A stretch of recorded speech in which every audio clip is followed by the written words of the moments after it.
இனி நீங்கள் இந்த நகையை அடகு வைக்கிறதுக்கு பேங்க்குக்கோ இல்லை அடகு கடைக்கோ இல்லை ஃபினான்ஸ் கம்பெனிக்கோ போகணும்னு அவசியமே இல்லை. ஏடிஎம் இதுக்காகவே ஏடிஎம் வந்துருச்சு. இப்போ அந்த ஏடிஎம்மில் நீங்கள் இந்த நகையை வச்சு உங்களோட ஃபோன் நம்பரு, ஆதார் நம்பர் இதெல்லாம் கொடுத்தீங்கன்னா போதும். இந்த நகைக்குண்டான மதிப்பு எவ்வளோ வரும் அப்படிங்கிறத அதிலே காமிக்கும். அதை நம்ம பணமாவோ எடுத்துக்கலாம், இல்லைனா அதே அமௌண்ட்டை வந்து நம்ம அக்கௌண்ட்டில் டெபாசிட்டும் பண்ணி வச்சுக்கலாம். ஸோ இனி நீங்கள் நகை அடகு வைக்கிறதுக்கு பேங்க்குக்கு, என்பிஎஃப்சிக்கு இல்லைனா அடகு கடைக்கு அலையணும்னு அவசியம் இல்லை. இந்த ஏடிஎம்மில் வச்சாலே போதும்.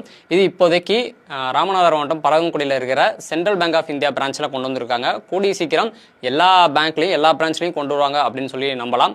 ஆனால் இப்போ வரைக்கும் எல்லாருமே வந்து பேங்க்லேயும் இல்லை அடகு கடையில் தான் இல்லை ஃபினான்ஸ் கம்பெனியில் தான் போய் வச்சுக்கிட்டு இருக்காங்க. ஆனால் அப்படி அடகு வைக்கிறதுக்கும் ஆர்பிஐ வந்து புதுசாக நிறைய ரூல்ஸ் கொண்டு வந்தாங்க.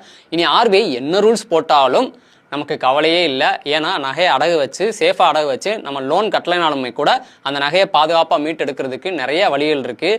அது என்னென்ன வழிகள் அப்படிங்கிறத பற்றி நகை அடகு வைக்கிறது சம்மந்தமாகவே ஏற்கனவே ஒரு வீடியோவில் டீட்டெயிலாக சொல்லியிருக்கோம். அந்த வீடியோட லிங்க் கூட ஃபஸ்ட் கமெண்ட்டில் இருக்குது. ஃபேஸ்புக்கில் பார்க்குறீங்கன்னா ஃபஸ்ட் கமெண்ட்டில் இருக்குது, இல்லைனா இன்ஸ்டாகிராமில் பார்க்குறீங்கன்னா யூடியூப் சேனலில் அந்த வீடியோ இருக்குது.